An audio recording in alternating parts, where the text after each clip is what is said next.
Impact দেখতে পাইছে আমার মতো জায়গায় থেকে, যে কিনা সরকারের পার্ট না কিন্তু সরকারের বেসরকারি পার্টনার হিসেবে নিজেকে কনসিডার করে, আর যার সরকারের কাছে থেকে পাল্টা কোনো প্রত্যাশা নাই, শুধু দেশের ভালো হওয়া, দেশের মানুষের জন্য কল্যাণ করা হয় যদি কারো চাওয়া হয়, তাহলে সেটা খুব পজিটিভ হইতে পারে দেশের জন্য। আর আমার মনে হয় আমার এই ভূমিকাতেই থাকা উচিত। যাই হোক, আসেন আজকের আলোচনায় ঈদে বাড়ি যাওয়া নিয়ে। ঈদে বাড়ি যাওয়াটা আমাদের জাতীয় জীবনের একটা অতি আনন্দময় মুহূর্ত, কিন্তু সে আনন্দ আমাদের বিষাদে পরিণত হয় যাত্রার আয়োজন করতে গিয়া। পাওয়া যায় না টিকিট, পাওয়া গেলে উচ্চ মূল্য, হাইওয়ে হয়ে ওঠে মৃত্যুপুরী। ঈদে বাড়ি যাওয়াটা একটা কমপ্লিট মেস হয়ে যায়। এইটাকে আমরা কিভাবে একটা সুপরিকল্পনা করে আনন্দময় এবং নিরাপদ করে তুলতে পারি সেটা নিয়ে আমরা আজকে দেখাই দেবো, একদম প্র্যাকটিক্যাল সলিউশন দিয়া, একটা সেক্টরে, রেল দিয়া।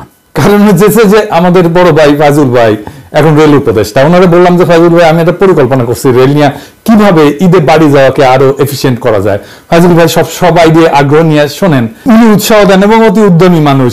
উনি সন্দীপে ছিলেন আজকে, তো বললেন যে রেলের ডিজি আপনার সাথে এটা নিয়ে আলাপ করবে। ডিজির সাথে আলাপ হয়েছে, ডিজিও খুব উৎসাহী এবং উদ্যমী লোক, খুবই আগ্রহের সাথে শুনলেন।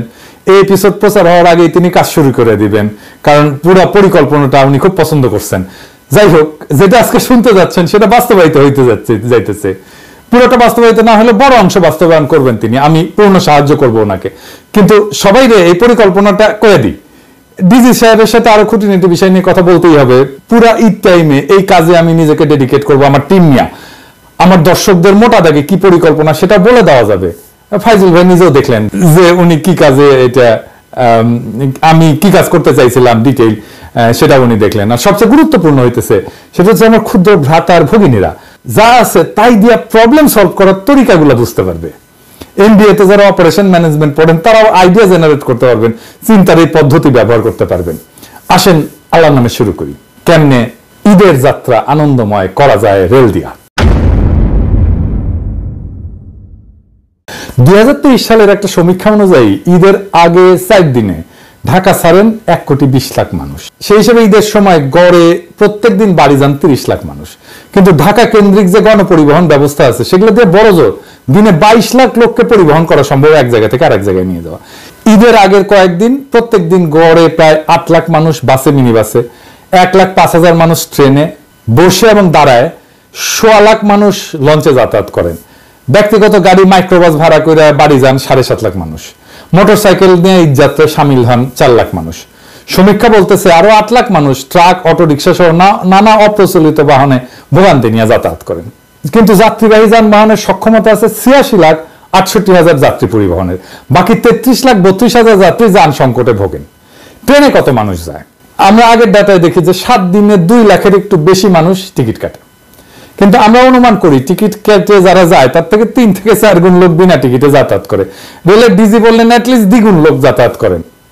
তার মানে 6 থেকে 8 লাখ লোক ট্রেনে ট্রাভেল করে এই ঈদের সময়। এই ট্রেন ট্রাভেলকে আমরা কিভাবে এফিশিয়েন্ট বা অপটিমাইজ করতে পারি? এফিসিয়েন্সি মানে হচ্ছে আমার যা আছে তাই দিয়ে বেশি ফল আনবো অন্যভাবে কইরা। এখন দেখি আমরা ঢাকা চট্টগ্রাম রুট নিয়ে একটা পরিকল্পনার কথা আলাপ করি, যে পরিকল্পনাটা করা হয়েছে। মানে একটা উদাহরণ হিসাবে আর কি, এটা সব রুটে করা যায়, কিন্তু আজকে আমরা দেখব ঢাকা চিটাগাং রুটের আলাপ।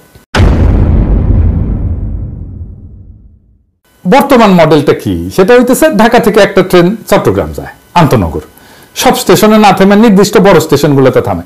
ট্রেনটা পৌঁছাতে সময় লাগে 6 থেকে 7 ঘন্টা এক এক দিকে, মানে যাইতে 6 থেকে 7 ঘন্টা, আসতে 6 থেকে 7 ঘন্টা। সেই ট্রেন আবার ফিরে আসে, ফলে এক ট্রেন দিনে একবার মাত্র যাতায়াত করা সম্ভব। একটা ট্রেনে যায় 700-র মতো যাত্রী একদিকে, ফেরত আসার সময় অনেক কম যাত্রী থাকে ঈদের সময়। তার মানে আমরা চিটাগাংয়ে পৌঁছে দিতে পারি 700 যাত্রী একটা আন্তনগর ট্রেন ব্যবহার করিয়া। আমরা আমাদের যাত্রীদেরকে 2 ভাগে ভাগ করিয়া তাদের 2 ধরনের ট্রান্সপোর্টের অপশন দেব। একটা অপশনে অবশ্যই আন্তনগর থাকবে। এইখানে সিনিয়র সিটিজেন যাদের বয়স 40-এর উপরে তারা টিকিট পাবেন আগে প্রথমে। যাদের শিশু আছে, বিবাহিত মহিলা আছেন, পরিবার নিয়ে সফর করতে চান, বড় লাগেজ আছে, আমরা তাদেরকে আন্তনগর দিয়ে নিয়ে যাব, তাদেরকে আগে টিকিট দেবো। এর বাইরেও যারা যাইতেছেন তাদেরকেও দেব। তবে আমাদের আর একটা অংশ আছে যারা ছাত্র, সিঙ্গেল, কম বয়স, 40-এর নিচে বয়স, লাগেজ কম, একটা ব্যাগ নিয়ে চলে যায়, আমরা তাদের আলাদা ট্রান্সপোর্ট সার্ভিস দেব। এরাও কিন্তু এখন আন্তনগর ইউজ করে যায়, এরা যাত্রীর একটা বড় অংশ। তো তো তাদেরকে আমরা যে বিকল্প ব্যবস্থা দেবো সেটাকে আমরা বলবো শাটল রুট চেইন। এটা কি? ধরেন ঢাকা থেকে চট্টগ্রাম পর্যন্ত যেতে 2 বার ট্রেন বদল করতে হবে এই শাটল রুট ট্রেনে। ঢাকা থেকে যাত্রা শুরু করবে, কুমিল্লা যাবে, কুমিল্লায় যাত্রী নামাই দিয়ে ঢাকায় ফিরে যাবে ওই শাটল ট্রেন। যাত্রীরা কুমিল্লা থেকে আর এক ট্রেনে উঠবে, ফেনী পর্যন্ত যাবে, ফেনীতে যাত্রী নামাই দিয়ে এটা কুমিল্লায় ফিরে আসবে। ফেনী থেকে যে ট্রেন যাবে ফাইনাল ডেস্টিনেশনে চট্টগ্রামে, 2 বার ট্রেন চেঞ্জ করতে হবে। তাইলে এইভাবে 3টা ট্রেন দিয়ে কম করে হলো 8 থেকে 9টা ট্রিপ দেওয়া যাবে প্রত্যেক দিন। তার মানে আমরা প্রায় 6000 যাত্রীকে চিটাগাং পৌঁছায় দিতে পারবো। এই ট্রেনগুলোকে যদি আমরা আন্তনগর হিসেবে চালাইতাম তাহলে ম্যাক্সিমাম 2100 যাত্রীকে চিটাগাং পৌঁছায় দিতে পারতাম। তার মানে 3 গুণ যাত্রী বেশি পরিবহন করা সম্ভব যদি এই শাটল রুট চেইন যেটা আমি বললাম সেইভাবে ব্যবহার করা হয়। একই রিসোর্স ইউজ কইরা ভাড়া হবে আন্তনগরের অর্ধেক এইখানে শাটল রুট চেইনে। কিন্তু এইখানে ট্রেন বদলাইতে হবে, তো শুধু দাম কম এই জন্য কি ট্রেন বদলাইতে রাজি হবে? এনাফ ইনসেন্টিভ হবে? হয়তো হবে না, এটাকে প্যারা মনে করতে পারে কেউ। সেই জন্য আমরা এই সার্ভিসের সাথে আরেকটা অতিরিক্ত সুবিধা দেব। প্রত্যেকটা স্টপেজে, ট্রেনের স্টপেজে বাস সার্ভিস ইন্টিগ্রেটেড হবে। মানে ধরেন আপনি ঢাকায় নামলেন, আপনি স্টেশন থেকে নেমে গাজীপুর, সাভার, নারায়ণগঞ্জ এই 3টা ডেস্টিনেশন যেতে পারবেন একই টিকিট, নতুন টিকিট কাটতে হবে না। আপনি স্টেশন থেকে বা অনলাইনে যে টিকিট কাটছেন ট্রেনের, সেখান থেকে বলতে পারবেন আপনি এই জায়গা থেকে গাজীপুর যাবেন, স্টেশনের সামনে বাস দাঁড়ানো থাকবে, ট্রেন থেকে নামার 20 থেকে 25 মিনিট পর বাসগুলো ছেড়ে যাবে গন্তব্যে। ভলান্টিয়াররা যাত্রীদেরকে বাস পর্যন্ত পৌঁছে দেবে, ট্রেন থেকে ডাকবে যাত্রীদেরকে সাভার এদিকে এদিকে এদিকে, নারায়ণগঞ্জ এদিকে এদিকে এদিকে, গাজীপুর এদিকে এদিকে এদিকে, প্ল্যাকার্ড হাতে দাঁড়ায় থাকবে, ডেস্টিনেশনের নাম লেখা। ভলান্টিয়াররা ছাত্রদেরকে নিতে পারি, স্কাউটদের নিতে পারি, তাদের আমরা খরচা দেবো, টাকা দেবো। তারপরে ধরেন কুমিল্লা স্টেশনে লাকসামার মুরাদনগরের বাস থাকবে, ফেনীতে থাকবে সোনাগাজী আর পরশুরামের বাস, চিটাগাংয়ে থাকবে হাটহাজারী, রাঙামাটি, বাঁশখালী, আনোয়ারার বাস। লাস্ট স্টপেজ গুলাতে আন্তনগরের সাথেও আমরা বাস সার্ভিস ইন্টিগ্রেট করে দিতে পারি। মানে আন্তনগরের টিকিট কাটলে এই 4টা ডেস্টিনেশনে যাইতে পারবে। এই যে হাতে সময় খুব কম, কিন্তু অনেক কিছু হয়তো বাস্তবায়ন করা যাবে এই পরিকল্পনায়। আমি কাজ করে দেখানোর মানুষ। বিপ্লব এই সুযোগ আর সম্ভাবনার দুয়ার খুলে দিছে। পরের ঈদে ইনশাল্লাহ আরো সুচারুভাবে কাজটা করতে পারবো। বাংলাদেশের রেলওয়েকে সুপার এফিশিয়েন্ট করে তোলা যাবে যদি আমরা একসাথে এই টিমটা কাজ করতে পারি। আমার ডিজি সাহেবকে খুবই পছন্দ হয়েছে, খুবই মাইডিয়ার লোক। আমরা যদি একসাথে করতে পারি তাহলে অনেক out of the box solution দিয়ে রেলকে আমরা বদলাই দিতে পারবো আমূল। আমাদের পার্টনারশিপ যদি অটুট থাকে, একটা স্যাম্পল তো দেখাইলাম কিভাবে করতে চাই। সরকারের কোনো আলাদা বরাদ্দ লাগবে না। যদি এই কাজটা আমরা রেলের সাথে টিম হিসেবে করে ফেলতে পারি তাহলে ভবিষ্যতে আমরা বাকি কাজগুলো করতে পারবো। বাংলাদেশ রেলওয়ের পাশে আপনাদের পিনাকি তার টিম নিয়ে কাজ করবে রাত দিন, যেন ঈদের যাত্রা আপনাদের আনন্দময় হয়।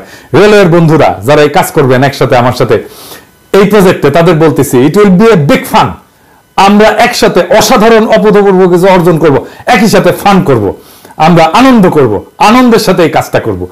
আর যাত্রীরা আপনাদের নির্বিঘ্ন আনন্দময় বাড়ি ফেরাকে নিশ্চিত করতে পারলে আমরা আনন্দিত হব। সে আনন্দ হবে তুলনাহীন। আবার এইটা ভাইবেন না যে এটা টাকা করে একটা প্রজেক্ট করেছি, টাকা পয়সা নেবে নাকি দাদা অনেক কিছু। না না না, আমি বা আমার টিম এটার সাথে কোনো আর্থিক সংশ্লেষ নাই বা টাকা পয়সা দেবে না আমাদেরকে সরকার কোনো। এটা সম্পূর্ণ স্বেচ্ছাশ্রম, আমাদের ভলান্টারি ওয়ার্ক বাংলাদেশ সরকারের জন্য, বাংলাদেশ রেলের জন্য কমপ্লিটলি ভলান্টারি ওয়ার্ক। এটা পরিষ্কার করে দেওয়া ভালো। আমার তো আবার শত্রুর অভাব নাই, কখন আবার কে বইলা বসে যে রেলের সাথে ব্যবসা করিচ্ছে নাকি। জি না ভাই, একটা পয়সাও আমরা নিচ্ছি না, আমার টিম নেবে না। আমার সাথে যারা কাজ করবে বেসরকারি পার্টনার যারা, তারা কেউ এই প্রজেক্ট থেকে কোনো পয়সা নেবে না। বা বাংলাদেশ সরকারের সাথে যত কাজই আমরা করি না কেন, কোনোটার সাথেই আমাদের কোনো আর্থিক সংশ্লেষ নেই। আমরা কোথাও থেকে কোনো টাকা পয়সাও নিই না, চাইবও না, দিলেও আমরা নেব না। আমার টাকা পয়সার দরকার নাই, দরকার দেশকে সাহায্য করা, শুধু এইটুকু। এটা বলে দেওয়ার দরকার ছিল, সেজন্যই বললাম। অন্য মন্ত্রণালয়কে বলি, আপনাদের ভিজিবল কিছু অর্জন দেখাইতে হবে যা মানুষের জীবনকে স্পর্শ করবে। ঠিক যেভাবে মানুষ কম দামে খাদ্যপণ্য পাচ্ছে, এটা আপনাদের দেখাই নাই। কত অল্প টাকায় কত পণ্য, খাদ্যপণ্য আপনারা কিনতে পারেন, এইটা সাহেব দেখান একে একে। এটা কয় টাকা আসবে? 15 টাকা। তাহলে আড়াই কেজি কপি নিলাম আমি 15 টাকা। আচ্ছা, আপনি হাফ কেজি বাগুন দেন। 15 টাকার নিলাম হচ্ছে যে হাফ কেজি বেগুন। আচ্ছা, এটা কত আসবে? 20 টাকা কেজি দেন, 1 কেজি দেন। টমেটো কত করে দেবেন? 2 কেজি 15 টাকা। কত টাকা কেজি বললেন? 15 টাকা কেজি। আমাকে 1 কেজি দেন, হাফ কেজি না, আরেকটা কেজি 60 টাকা। আচ্ছা আমাকে এক পোয়া দেন তো। 20 টাকা কেজি পেঁপে, আমরা একটা পেঁপে নিলাম, হাফ কেজির মতো হলো, তাহলে কয় টাকা আসলো? 10 টাকা। ঠিক আছে 10 টাকা। ভাই এটা কত দিব এটা বলেন? ঠিক আছে, আমরা 130 টাকার মধ্যে আমরা লাউ পেলাম, বাঁধাকপি পেলাম, তারপরে মিষ্টি লাউ পেলাম, বেগুন পেলাম, আমরা পেঁপে পেলাম, করলা পেলাম, গাজর পেলাম, টমেটো পেলাম। ঠিক আছে, আপনাদের তাহলে আমার 150 টাকা লাগলো না? 130 টাকা। আমরা 130 টাকায় এই কয়েকটা বাজার করলাম, এতগুলো বাজার। দেখি 150 টাকা ফিল আপ করতে 150 থেকে 200-র মধ্যে বাজার করব। আমার এখনো পেঁয়াজ এবং হচ্ছে যে আলুই বাকি আছে। বিগত সময়ে কত করে পেঁয়াজ বিক্রি করেছেন? 400 টাকা, 220 টাকা, 120 টাকা। আপনি এটা হলো 25 সাল 24 সাল থেকে ওই দাম দিচ্ছি। এই বছরটা মানে 5 তারিখের পর থেকে বাজার রেট কম। কত টাকা দিতে হচ্ছে? 35 টাকা। আমাদের তাহলে এখানে হচ্ছে 35 1 কেজি পেঁয়াজ কিনেছে, আর ওইদিকে ছিল কাঁচা বাজারে 130, তাহলে কত হলো ভাই? 165। 165। তাহলে এখনো কাঁচা মরিচ আর আলু বাকি আছে। কত করে কেজি যাচ্ছে ভাই? কেজি 40। ঠিক আছে, আমি যেহেতু কাঁচামরিচ নষ্ট হয়ে যায়, আমাকে 1 পোয়া দেন। 1 পোয়া কত আসতেছে ভাই? 10 টাকা। ওইদিকে 165 আর এইদিকে হলো 10 টাকা, 175 টাকা। আলু এটা কত? এটা আপনার 20 টাকা কেজি, 100 টাকা পাল্লা। 100 টাকা পাল্লা মানে 5 কেজি 100 টাকা, আর 20 টাকা হচ্ছে কেজি। আচ্ছা, আর এই যে আমাদের বগুড়ার, এটাকে আমরা বলছি ফাটা পাকড়ি আলু। এই পাকড়ি আলু কত ভাই? 120 টাকা আর 24 টাকা। 24 টাকা কেজি। 24 টাকা। ওইদিকে তাহলে 175 আর 24। আমার বাজার শেষ, আমার মোট হিসেবে দাঁড়ালো 199 টাকা, তাই না ভাই? 199 টাকায় আমি কাঁচা তরকারি, পেঁয়াজ, লাউ, কাঁচামরিচ এবং শেষে হচ্ছে যে আমি ফাটা পাকড়ি আলু নিলাম। আমার এখনো 1 টাকা বাকি থাকে। আসসালামু আলাইকুম, কেমন আছেন? আপনি মনে হয় কাঁচা বাজার করলেন? হ্যাঁ, পেঁয়াজ নিলাম। আচ্ছা, কিরকম দেখছেন বাজার দর কিরকম দেখছেন? বাজার মোটামুটি কম, ভালো। এবার দাম অনেক কম। অনেক কম হচ্ছে। গত বছরে এই টাইমে তো 80-90 টাকা খাইছি, আচ্ছা। আর এখন আমরা 30-35 টাকা সর্বোচ্চ ভালো। 100 টাকা দিয়ে 3 কেজি পাওয়া যাচ্ছে, 120-40 টাকা দিয়ে 1 কেজি পাওয়া যায় তো শেষ। তাহলে এখন বোঝেন। আপনাকে অসংখ্য ধন্যবাদ। আসসালামু আলাইকুম। ওয়ালাইকুম আসসালাম। আমার রাজাবাজার সভাপতি হিসেবে অনুমতি যেটা, সেটা এবছর সাধারণ জনগণ যেটা ক্রয় করতে পারছে, সেটা বিগত 10 বছরেও এত বাজারটা এত কম যায়নি। ধরেন যে এখন টমেটো 5 টাকা কেজি, আলু 20-22 টাকা কেজি, বাগুন 20 থেকে 30 টাকা কেজি। এরকমভাবে প্রতিটা দ্রব্যমূল্য বিগত 10 বছরের চেয়ে এবছর আমরা কম, এবং সাধারণ জনগণও বর্তমান যে সরকার আছে 37শে জুলাই বিপ্লবের যে পরবর্তী যে সরকার, তার উপর সবাই মোটামুটি সন্তুষ্ট। বিশেষ করে দ্রব্যমূল্য কমার কারণে সবাই সন্তুষ্ট। এবছর যেটা হচ্ছে সেটা হচ্ছে যে পেঁয়াজের এবার বাংলাদেশে প্রচুর পরিমাণে ফলন হয়েছে 1 নম্বর, এবং সিন্ডিকেটটা নাই, যার কারণে পেঁয়াজের দামও কম। এবং আশা করতেছি এবার বাজার অতীতে কয়েক বছরের চেয়ে এবার অনেক কম। এখন বর্তমান বাজার 22 থেকে 23 টাকা বাজার যাচ্ছে পেঁয়াজের বাজার, যেটা বিগত 2-10 বছরেও এই সময় এই বাজারটা যায়নি। এটা শুধু বিগত কয়েকদিনের নয়, বিগত কয়েক বছরের তুলনায় এবার অনেক ভালো এবং খুব স্বস্তিমূলক একটা বাজারের পরিস্থিতি, খুব স্বস্তি। আমরা অল্প টাকায় অনেক ভালো বাজার করতে পারছি। আপনার বাজার কিরকম মনে হচ্ছে এবার গতবারের তুলনায়? আপনার তো যথেষ্ট বয়স হয়েছে, আপনি আমাদের চেয়ে অনেক সিনিয়র মানুষ। গতবার তুলনায় কাঁচামালের খুব হালকাই করতেছে। জি জি জি।